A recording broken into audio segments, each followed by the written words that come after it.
Hello and welcome to Round Robin. I'm your host, Robin McCormick with the City of Hampton's Communications and Marketing Department.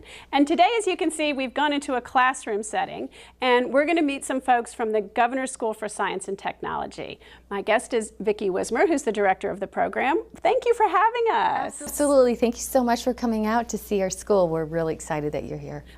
Well, I think that this is sort of a hidden gem that many people don't know is here, and it's an incredible opportunity for students. So why don't you tell us just a little bit about what happens here at the Governor's School for Science and Technology?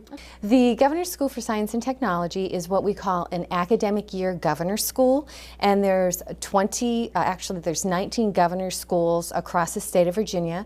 We are considered to be the state gifted high schools, and over 75% of them are focused on STEM, others performing arts, humanities, different focuses. And what we do is we try to find the most gifted and talented students within the school divisions and bring them into an environment that really brings out their very best and really provide them for top-tier universities and also for the career. Well, and that also probably explains why the state is funding gifted and talented students, period, but in terms of what this country and this state needs and to prepare students for the workforce and to keep our country competitive, it explains the huge focus on science and technology. It does, it does. And many states will have magnet schools. The state of Virginia back in the 1970s, the governor really looked at creating governor schools for the gifted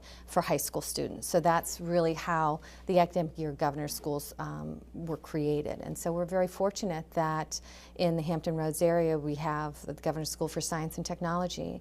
So you have roughly 3 tracks that a student can go in. We do. We have 3 academic strands, an engineering strand, biological science strand, and a scientific computer science strand. And the students come to us for half day for about 3¼ hours. And so it's a long half day. I mean, it's a long half day. These kids put in more classroom time than your average high school student. They start at 7:20-ish. The morning session is from 7:10 to about 10:30. So these students, some are traveling Williamsburg, Gloucester, an hour plus away. They put in a very long day because the amount of study time is significant. Yes, kids are doing amazing things. These students are doing incredible research, probably equivalent to what a sophomore or junior in college would be doing. Their junior year course is Research Methodology and Ethics. That actually is a college course, but it's a semester course. We have them for a year, and we're preparing them for a capstone on a research course their senior year. And they work with a mentor in their field of interest for a year actually doing real scientific research. And they compete locally, state, nationally, and internationally. Last year we sent 2 students to Russia from Hampton, in fact. Yeah, see, there you go. And first and second and third place. Very competitive. I think this is what really makes the Governor's School unique, is that when these students leave here, they really understand what scientific research is. They understand what the industries are looking for in medical, in engineering, in STEM. It's just incredible. Very exciting. And they're also getting college credit for these courses. It's not just an AP exam. It is literally you're dual accredited at Thomas Nelson. So they're getting it's a handy thing for parents and students because they're going to enter college with a bunch of college credits already. Correct. Our classes are dual enrolled. They receive college transcripts, and so those students are able to take advantage of that. And many of them go in with 20 to 40 college credits. So it can help and be very beneficial. Well, now, how does one get into this school? Because it is, if you don't have a student who's planning ahead, or if you're not real piped in, when should parents start thinking about this, and how should we prepare ourselves and our kids for it? Well, I have an advisory board committee for each of the school divisions, and their gifted coordinator serves on that. I meet with them on a monthly basis. We also have a pipeline where we have a pre-admissions information series program.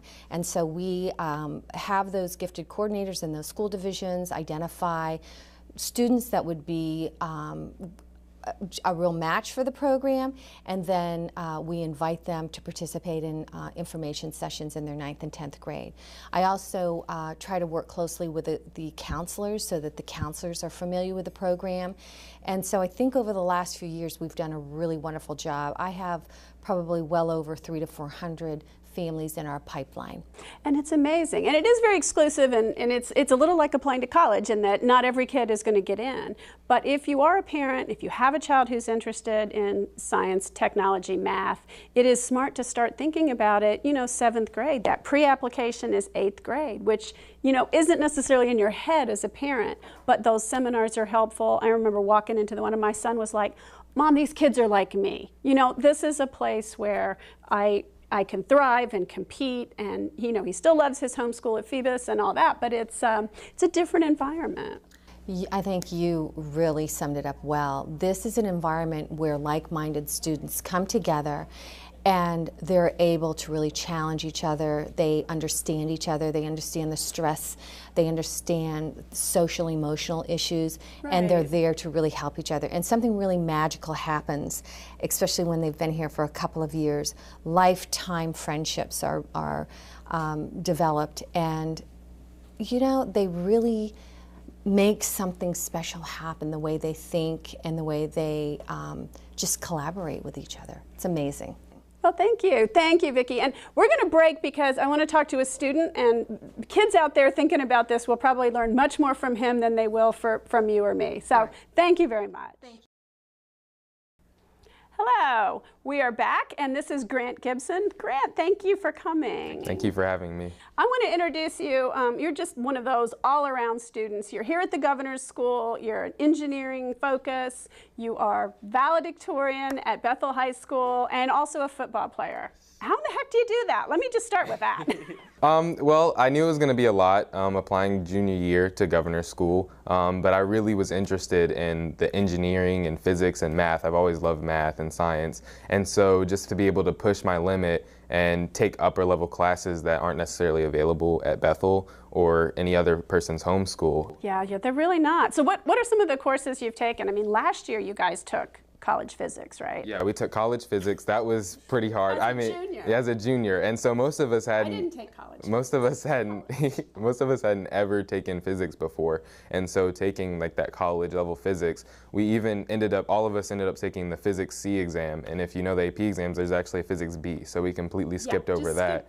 Skipped over hard physics to the super hard physics. Yes, exactly. And then we also did research last year, and that was really interesting and helpful for me because my research, I actually got to use football. And so I put an accelerometer on a football sled and had my players push it, and I ended up getting first place in Tidewater and ended up going to the state science fair. Yeah. And so state, that's awesome. And so it was a lot of fun to be able to include my extracurriculars into my math and science that I'm really interested in. So. So you have a senior research project this year, not football related. What are you doing for your mentorship? So for my mentorship, I work with an aeronautical engineer. His name is Dan Vickroy. And so what I'm doing is there's a new type of aircraft. It's called a hybrid wing body. And it looks different because the wings and the fuselage are blended. But what I'm doing is I'm creating an aerodynamic model that can go to a flight simulator. So people will be able to control the model with the flight simulator, and it will have the same like aerodynamics and capabilities, and that hasn't been done yet for this specific model. I'm like speechless. I really am. That's so cool. So someday there will be a plane, something like what you're working on now, but modified and changed, that will be in production and flown. I've heard from my mentor, he can't talk about it, but I'm pretty sure they've already started modifications on a new type of that hybrid wing body model. How does that feel? It's really cool. I really I got a badge, like a temporary badge pass, so it's really cool to be able to go onto NASA, and I've been in the wind tunnels in the control room, and so it's a lot of fun, and that's something I'm interested in doing even after high school or even after college. I just think it's got me a lot more experience. So what are your future plans, Grant? I'm going to UVA. I got accepted to Carnegie Mellon, UVA, Rose-Hulman, and Hampton. We saw you somewhere. Carnegie Mellon, I can't remember. It was UVA. And so I got like a full ride there, and I also am going to be a Rodman Scholar. So I'm really interested in the research. That Robin Scholar, they have research. Right, so I'm thinking about doing mechanical engineering, and then possibly, I know I want to go to grad school, but I don't know exactly what field of engineering I want to go into. So. It's amazing. And you feel like Governor's School has given you... Absolutely. I didn't even have to finish the sentence. You didn't have to finish the question. And kind of what you guys talked about earlier is being around everybody that likes math and science and that's really interested in these things. It pushes you to do better and do better work and just keep pushing on, even when it might get a little tougher. You don't know what's going on. It's well, just. You guys like text each other. I need help with this yeah. problem. Oh yeah, and we use Edmodo, and we're always communicating if we have any problems. And everybody's really helpful with everybody else. Just trying to help everybody else. Well, thank you so much, and good luck in your future. I want to talk to you again and keep up with you and see how you do, because you're an amazing person, and there's a lot of amazing Hampton students and regional students here at this academy. Thank you very much. Thank you. Thank you for watching.